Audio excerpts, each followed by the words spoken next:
the Sterling Heights Public Library. My name is Brent, and today we're going to talk turkey. Come on down. So, Thanksgiving is coming, and some of you may be wondering how to downsize to a little bit smaller holiday this year. There's ways to do that. We don't necessarily have to, do the big blowout that a lot of us are used to. So if you've got a little bit smaller group this year, maybe consider a couple options. What we're going to do right now is we're going to talk about what to do with a turkey breast. This is not an entire bird. This is basically the breasts. Basically, we don't have the wings on it. The legs are gone, and the back part of the bird is not on here. So this is basically just white meat and a little bit of frame here. So it's a little bit clumsy to work with this way, but we're going to make it work. Did have a piece of wing meat on here too that I trimmed off. So first thing to do, consider what kind of bird you're working with here. This one here was previously frozen. I did thaw it out. It does take a little while to get a turkey thawed out. So be a little considerate about how you're going to do that. Best way to do it is leave it in your refrigerator, fully wrapped in the back for a couple of days. The bigger your bird, the longer it's going to take. So once you've got it out of the wrapper, one thing you want to take a look at also is your wrapper also often has cooking instructions on it. So that's not a bad thing to know about. And a lot of prepackaged birds are also going to be treated with, they often have a brine solution involved in them too. So one of the first things to do once you've got it out of the package, dry it off with some paper towels. This is just going to make a couple of things easier.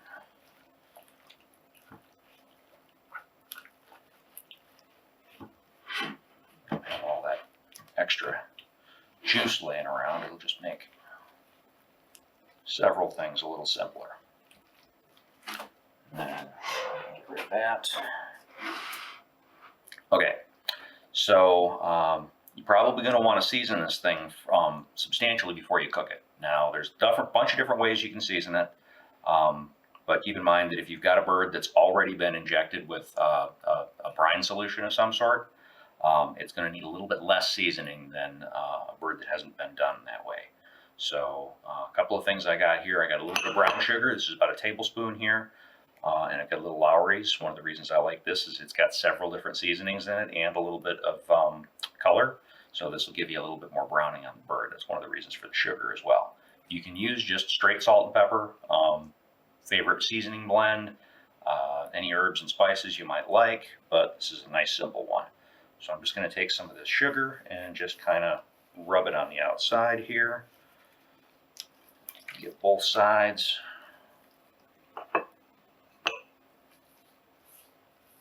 This will help with your browning a little bit, and it will also give you a little bit of balance to your flavor.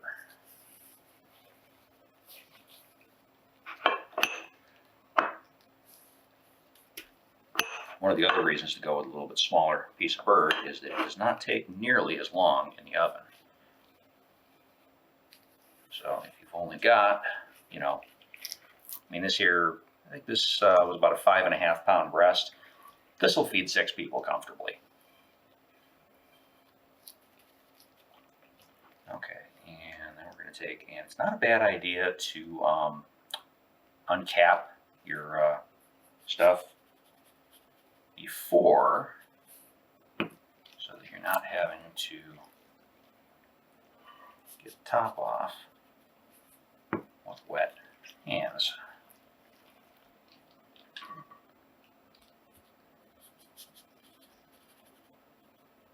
And then just kind of work that on there a little bit.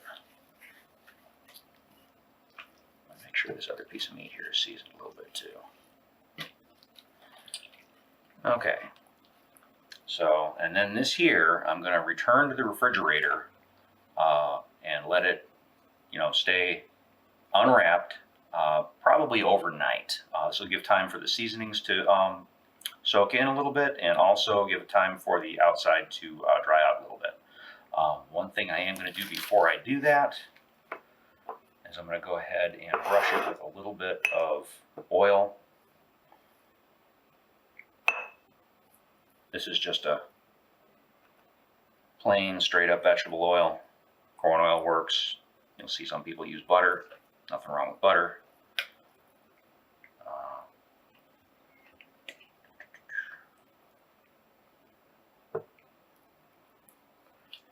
And the oil is going to help a little bit with your browning too.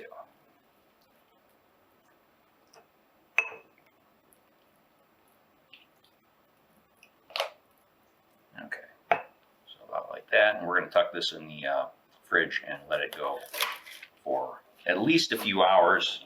Overnight is really a good idea. Okay, so we're talking about Thanksgiving and we're talking about turkey dinner, and yeah, okay, maybe we're not doing a big, bird, but what's Thanksgiving without stuffing, right? So let's talk about stuffing. Come on down. We'll go over the ingredients and then I'll go over how to put it together. So there's a lot of different variations on stuffing. This one's pretty simple. It's just a simple regular bread stuffing. I've got about half a loaf of, this is Italian bread. Your favorite bread is up to you. It's best to let this get a little bit on the stale side. Helps with kind of absorbing some stuff and gives you a little bit more texture. If you happen to find a loaf in the day-old section, you're a day ahead.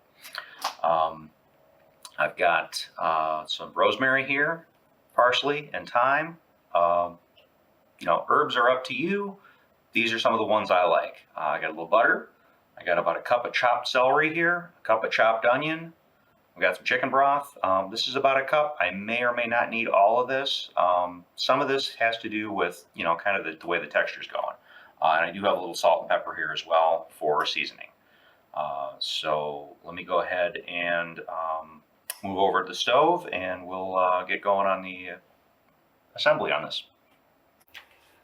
Okay, so we're going to talk a little bit about assembling the stuffing. So I've got some butter here.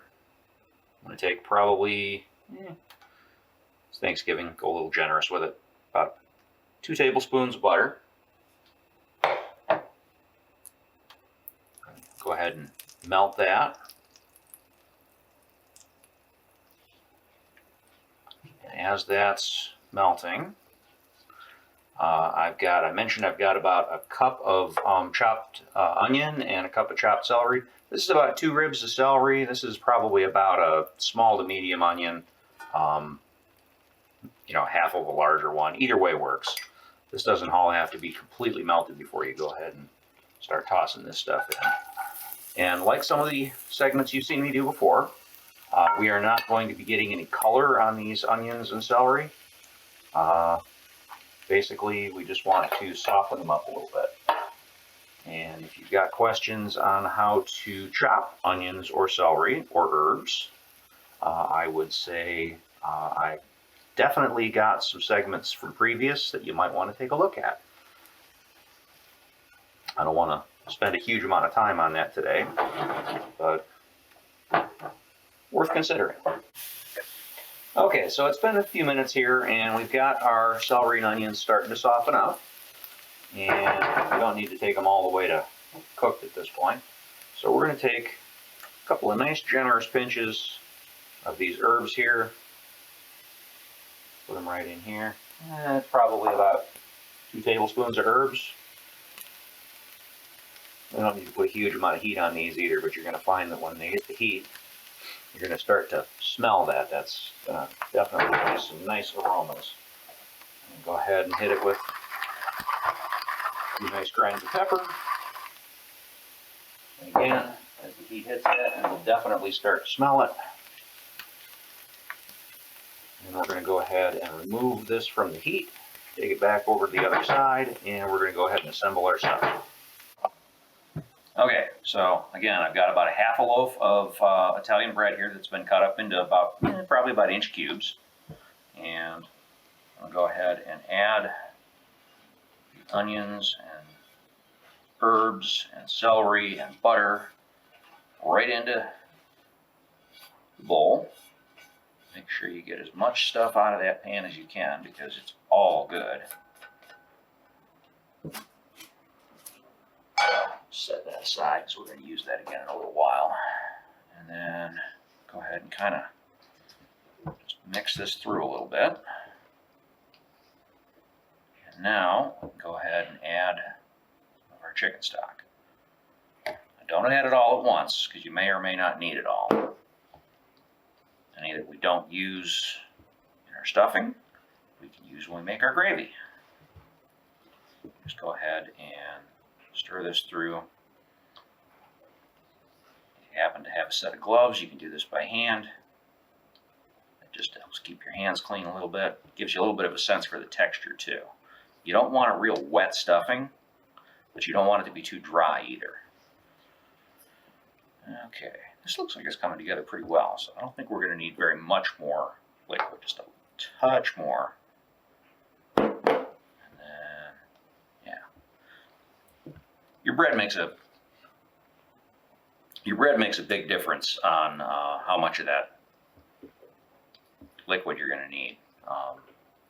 And it doesn't all have to be chicken stock either. You can cut it with a little bit of apple cider or something like that. Add a little bit of a different flavor to it, and I'm just going to go ahead. It's probably going to need a little bit of salt, but maybe less than you think, because bread's got salt in it,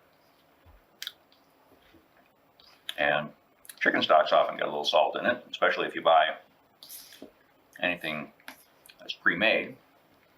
Okay, so we got our stuffing set. We're going to go ahead and go back and talk to our bird here in a second, and I'll show you how to put this together and get it in the oven. Okay, so we pulled our bird back out of the fridge, and we're going to talk about stuffing it. Now, if I was doing a whole bird and a full batch of stuffing, I would probably not stuff it in the bird because you know, the amount of time that it takes to get heat all the way to the center of the bird to make sure that the stuffing is completely cooked, it just, you know, food safety just says that's not a great idea. But we're doing a smaller bird here, and you know, let's fool around with it. So we're going to take some of that stuffing, and I'll go ahead and just move this over here. Can you see that okay? Go ahead and take my gloves and just kind of form that into a little bit of a ball here, and we're going to put that right up inside that bird.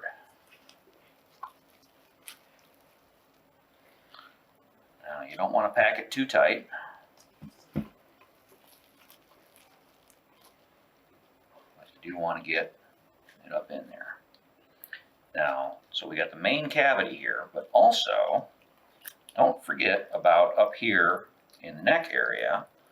You've also got an extra large piece of skin here, which is a nice place to tuck a little extra stuffing. That skin will keep it in there and it will keep it moist. We've got lots of herbs and onions and celery and stuff in here, so we got lots of flavors going on in here. So not only are we seasoning this bird from the outside, we are getting some flavor going on from the inside as well. So that's pretty much everything I got going on in here. So that's, oh yeah, there we go. And this is also going to help stabilize this bird because without the wings and the legs on it, it's a little tippy. If you weren't going to stuff this, another way you can do that is you can use a pair of kitchen shears or a good strong knife, and you can cut through the ribs up along in here and take this back right out of here and roast it that way. And that will also make it a little bit more stable as far as not falling over on you. So I'm going to take a moment here and I'm going to grab that pan. Okay. So I've got that pan here that we were using for the onions and the celery. And I'm going to go ahead, since that's still warm and it's already got a little bit of butter in it from the bottom and we're not doing an enormous bird, I'm going to go ahead and use that as my roasting pan. So I'm just going to go ahead and slide this right in there like that. I think that's going to sit nicely.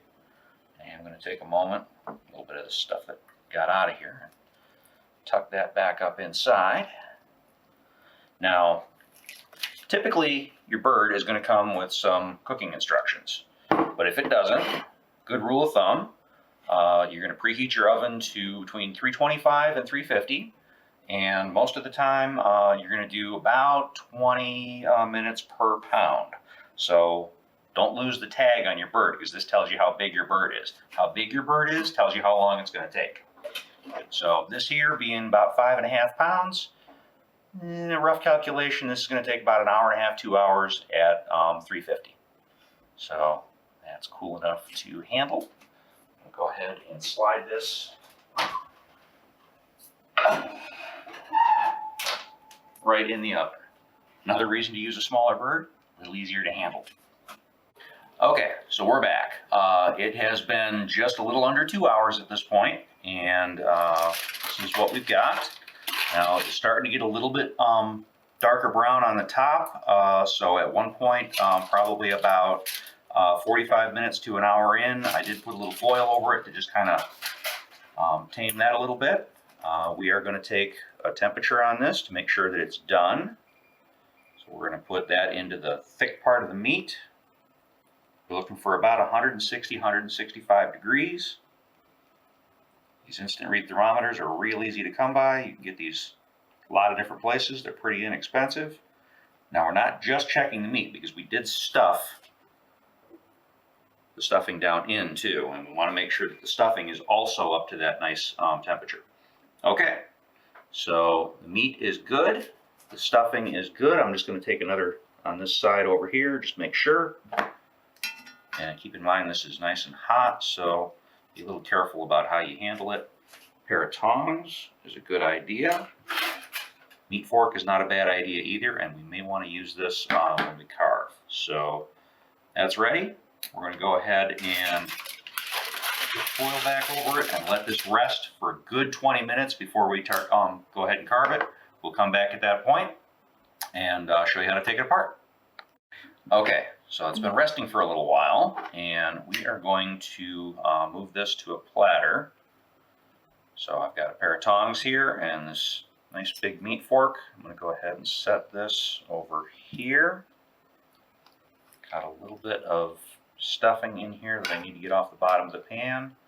That little extra piece of meat there that we had earlier. And then we're going to show you how to make the gravy. Okay, so we're back, and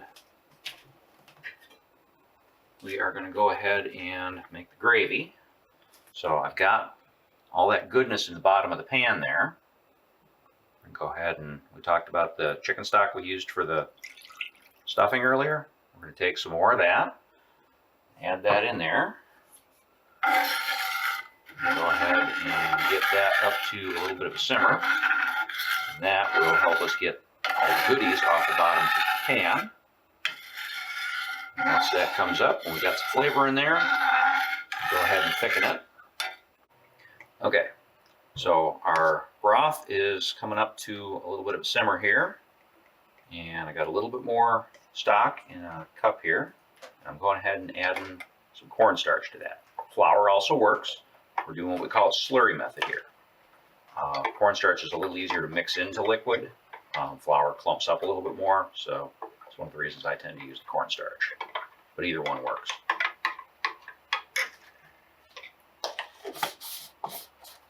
So, and it's okay if your liquid's warm, but you don't want it to be hot when you add that cornstarch, because if it's too warm, it will thicken too early. You can use water, but you do get a better flavor if you use broth or stock. Go ahead and make sure that that's stirred through nice. And then as that comes back up to a simmer, that should thicken up quite nicely. See, it's starting to thicken a little bit already.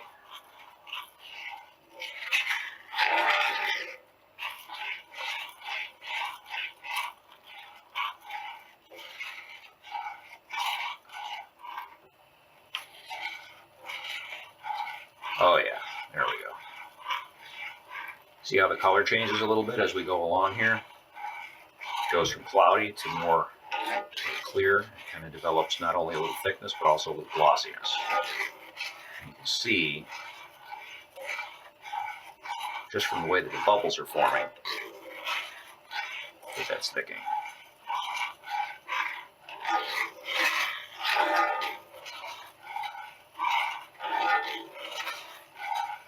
Okay.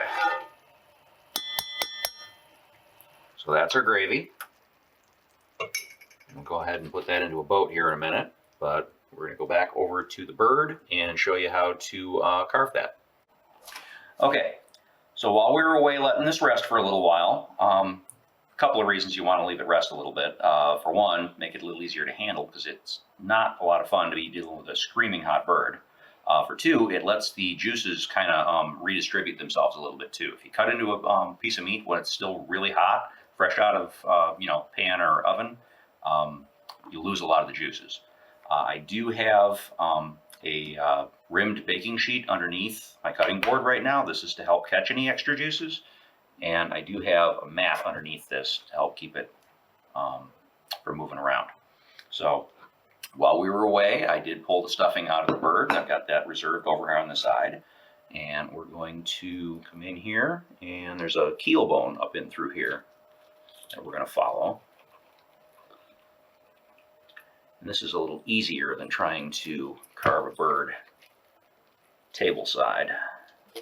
Maybe not quite as much of a presentation, but it's easier and it looks better on the plate when you do it this way. So we're going to follow the bones up in through here. Keep in mind that there's a wishbone up in through here.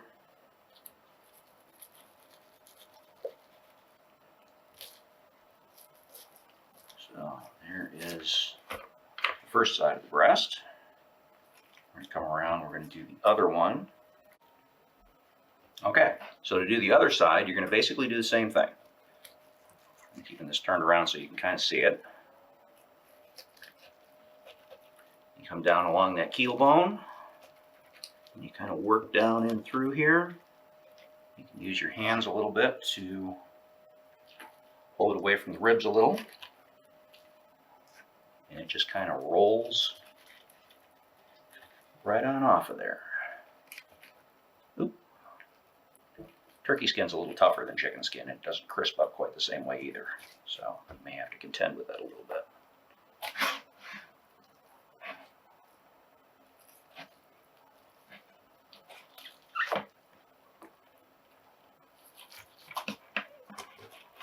There it comes.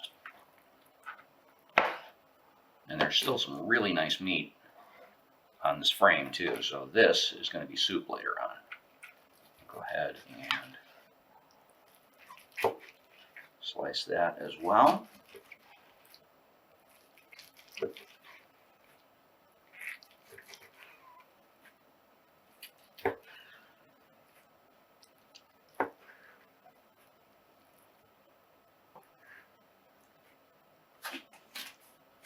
Okay. There we go. Tuck that in there. Okay. So roast turkey for a smaller group. Serve this with your favorite sides. That bread stuffing, for instance. Little mashed potatoes, maybe some cranberry sauce, some sort of green vegetable. And you got Thanksgiving for maybe a smaller group. Happy holidays.